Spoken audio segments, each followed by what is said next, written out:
Fairly recently, there has been an increased interest in the phenomena commonly referred to as black-eyed kids or black-eyed children. While the topic has been mentioned in reports of the paranormal at least as early as the 1990s, some sources report a heightened frequency of these encounters in recent years.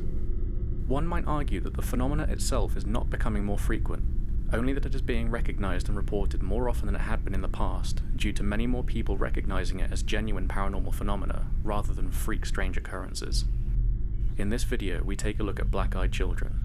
Let's begin. Reports of black-eyed children, as mentioned in the introduction, can be found as early as the 1990s. The level of detail in these stories varies from a passing sighting on the street all the way up to a direct conversation and even borderline home invasion. An encounter with a black-eyed child or a group of them plays out in a very predictable way. Often these beings are sighted out in the street around sunset or after dark, and will approach an individual in a very direct manner. Most encounters like this are accompanied with a foul smell like rotted meat or sulfur, the latter lending weight to the theory that these beings are demonic in nature. Regardless, the odor is said to bring about an expected nausea, one which is long-lasting and sometimes has led to periods of time of up to weeks where the individual is fatigued, physically sick, or even displaying multiple changing symptoms.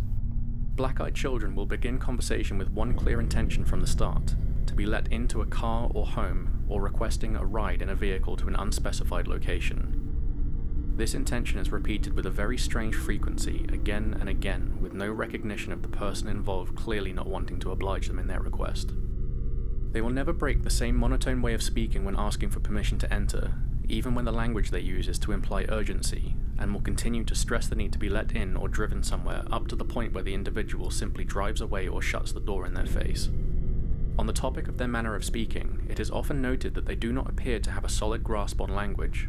While the sentences they use will be understood, it is said that they will use phrases like "we are children only," "please let us ride in your car home," and "it is important that you invite us to come into your home."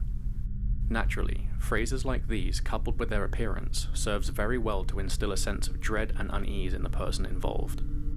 Their manner of dress and their appearance overall is something to be mentioned, excluding their most striking feature of solid black eyes showing no white or even a coloured iris, which is the first thing people notice about them.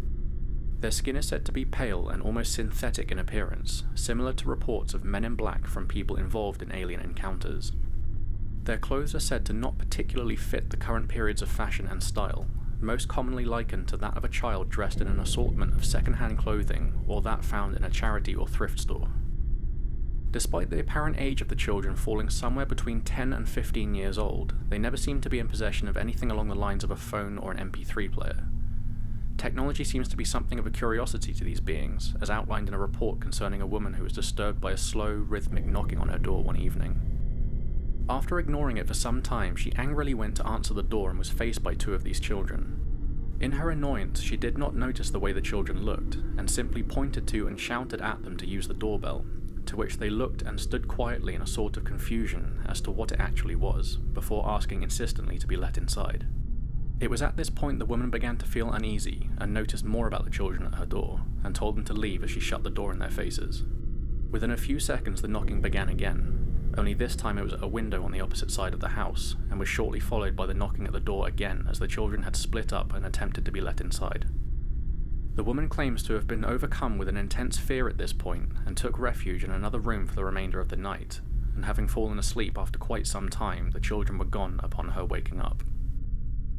Stories like this are being reported a lot more often than they were before, and to add to the strangeness of these beings, it is said by some paranormal researchers that the simple act of discussion or writing on this topic leads to an experience of their own. Naturally, there is no information available on what takes place after letting them into your house. I would like to take this time to say sorry for the channel's year-long downtime.